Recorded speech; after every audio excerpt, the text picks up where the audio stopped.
Assalamualaikum warahmatullahi wabarakatuh. Kami dari kelompok 8 akan mempresentasikan materi tentang karakteristik siswa sekolah dasar. Saya Deltania Rahmadewi, NIM 110, akan mempresentasikan materi tentang karakteristik siswa kelas rendah. Untuk kelas rendah sendiri, ini berada pada tingkat kelas 1, kelas 2, dan kelas 3 SD. Nah, pada kelas rendah ini umurnya itu sekitar 6-9 tahun dan termasuk dalam masa anak usia dini. Dalam masa ini anak perlu untuk mendapat stimulus dalam mengembangkan kemampuannya atau potensinya.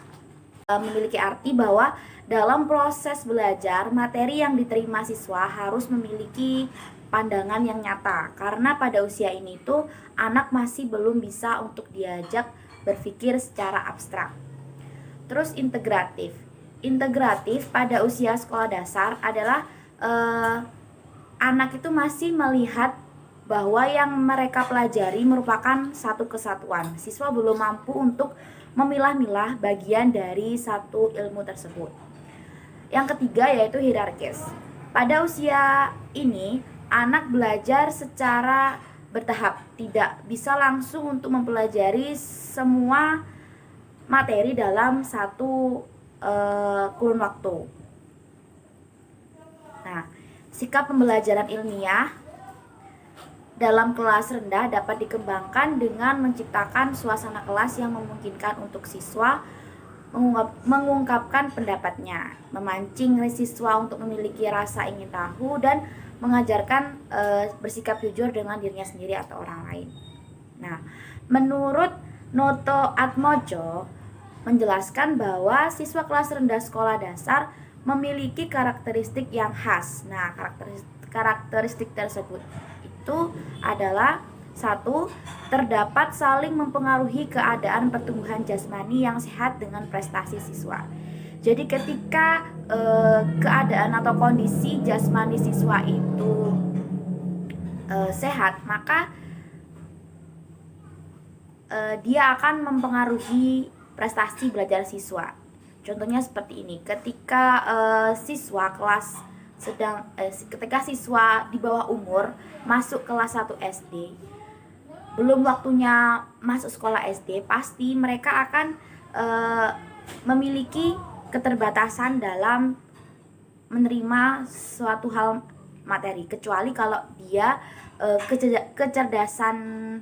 kecerdasan anak itu di atas rata-rata anak sebayanya. Yang kedua yaitu pada siswa dasar lebih memiliki rasa memuji diri sendiri, karena pada hakikatnya anak usia 6-8 tahun memang dalam usia ini mereka itu sangat menyukai akan apresiasi baik terhadap dirinya. Nah, ini nanti berhubungan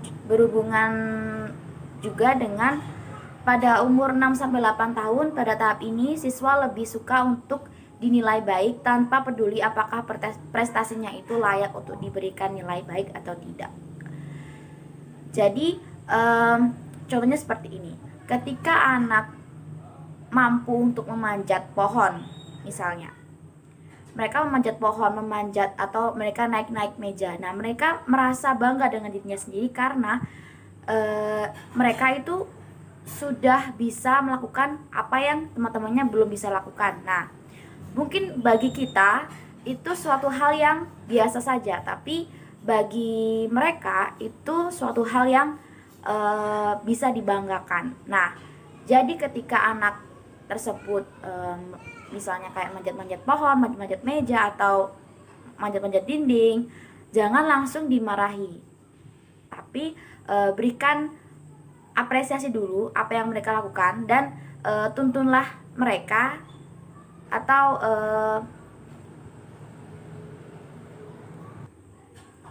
atau beri penjelasan yang logis bagi mereka. Nah, siswa kelas ini sangat patuh pada permainan yang ada. Jadi pada umur 6-8 tahun rentang umur segitu memang mereka rasa ingin tahunya itu tinggi. Sebetulnya bukan hanya kelas rendah saja, tapi kelas tinggi juga, tapi lebih khusus ke kelas rendah.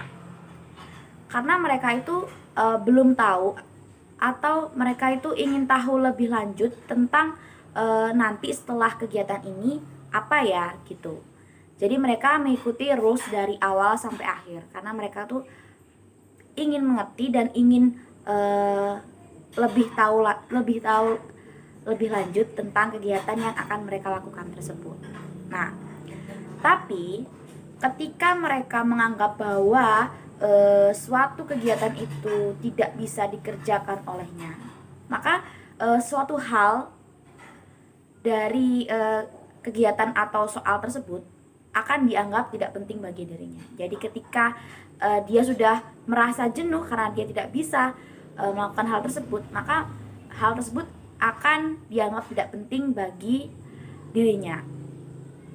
Sekian dari saya, akan dilanjutkan oleh pemateri kedua.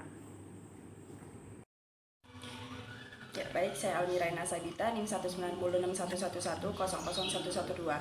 Di sini saya akan melanjutkan penjelasan dari Mbak Deltania tentang karakteristik siswa SD pada kelas tinggi. Baik, di sini saya akan memberikan sedikit penjelasan tentang karakteristik siswa di kelas tinggi. Mengidentifikasi karakteristik siswa sangat perlu dilakukan. Berdasarkan Peraturan Pemerintah Nomor 19 Tahun 2005 tentang Standar Nasional yang pertama, bahwa pengembangan pembelajaran dilakukan dengan memperhatikan tuntutan, bakat, minat, kebutuhan, dan kepentingan siswa. Dan selanjutnya, secara teoritik, siswa berbeda dalam banyak hal, meliputi perbedaan fitrah individu, di samping perbedaan latar belakang, keluarga, sosial, budaya, dan ekonomi dan lingkungan. Pada siswa kelas tinggi, yakni pada masa umur 7-12 tahun, merupakan masa operasional konkret, yakni karakteristik pada siswa kelas tinggi berkembang pada keterampilan psikomotorik yang dikelompokkan menjadi 4 kategori, yakni keterampilan menolong diri sendiri, keterampilan bermain, keterampilan menolong orang lain, dan keterampilan sekolah. Keterampilan menolong diri sendiri, yakni siswa mampu melakukan sesuatu secara mandiri atau sendiri, seperti makan, mandi, menulis, dan lain-lain. Dan yang kedua, keterampilan bermain, yakni siswa mampu untuk berlari, melempar bola, menangkap, bersepeda, dan lain-lain yang bisa dilakukan dengan temannya atau bisa dilakukan secara mandiri. Dan yang ketiga, ada keterampilan menolong orang lain, seperti menyapu rumah, membantu teman, atau dan lain-lain. Dan yang terakhir ada keterampilan di sekolah, yakni mampu mengembangkan keterampilan yang berkaitan dengan persekolahan seperti membaca, menulis, menghitung, dan lain-lain. Sekian penjelasan dari saya. Untuk yang selanjutnya bisa dilanjutkan dengan penjelasan dari Mbak Zulfa. Terima kasih. Assalamualaikum warahmatullahi wabarakatuh.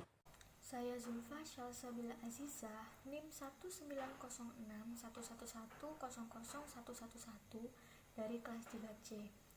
Di sini saya akan memaparkan materi tentang peran orang tua dalam membentuk karakter anak. Peran orang tua. Orang tua yaitu terdiri dari 2 orang, yaitu ayah dan ibu. Orang tua sendiri memiliki peran yang sangat penting, yaitu mendampingi dan membimbing anak dalam pendidikan formal maupun non-formal. Peran orang tua terhadap anaknya diantaranya yaitu sebagai sumber dan pemberian kasih sayang, kedua pengaruh, ketiga tempat mencurahkan isi hati anak, keempat pembimbing pribadi anak, dan kelima pendidik dalam segi emosi anak. Peran orang tua dalam pembentukan karakter anak ada 5, yaitu 1. Mendidik melalui contoh perilaku, kedua, menerapkan sistem pendidikan dini, ketiga, melakukan sistem pembiasaan, keempat, budaya dialog antara orang tua dan anak, dan kelima, tempat prinsip keadilan dalam mengaruh waktu. 1. Mendidik melalui contoh perilaku. Mendidik melalui contoh perilaku ini mencakup sikap kejujuran, baik hati, sopan, menghormati, dan menaati peraturan yang ada. Contohnya yaitu orang tua membuat peraturan dan dan harus dilakukan atau diimplementasikan oleh semua anggota keluarga dalam kehidupan sehari-hari. Kedua, menerapkan sistem pendidikan dini. Menerapkan sistem pendidikan dini ini sama dengan mendidik melalui contoh perilaku. Karena orang tua pendidik utama atau pertama anak. Jadi orang tua harus memberikan contoh sopan santun, baik hati, menghormati orang lain, dan menaati peraturan yang ada. Dengan ini dapat membentuk karakter anak menjadi lebih baik. 3. Melakukan sistem pembiasaan. Melakukan sistem pembiasaan. Membiasakan anak untuk menaati peraturan dalam beragama. Agama sebagai budaya atau sosial yang dimana akan membentuk suasana yang lebih kondusif dalam jiwa seseorang. Sistem pembiasaan seperti ini dapat membiasakan anak untuk menaati peraturan beragama. Contohnya, melaksanakan ibadah dengan tepat waktu. Keempat, budaya dialog antara orang tua dengan anak. Orang tua harus mengajak anak bertukar pikiran atau berdialog dengan lemah lembut supaya dapat timbal balik. Dengan adanya dialog antara orang tua dengan anak, orang tua memberikan nasihat-nasihat yang sesuai dengan ajaran Allah Subhanahu wa taala. Dengan begitu anak diharapkan memiliki karakter yang lebih baik. Kelima, terapkan prinsip keadilan dalam mengatur waktu. Sebagai orang tua, memanglah sangat sulit untuk menempatkan tugas mendidik anak atau tugas pribadinya. Terjadi kebenturan antara kedua kebutuhan yang dimana sama-sama penting. Tentu jawaban yang paling efektif dalam masalah ini yaitu orang tua harus membuat jadwal kegiatan anak dan orang tua supaya saat anak membutuhkan bantuan orang tua tidak terjadi kebenturan.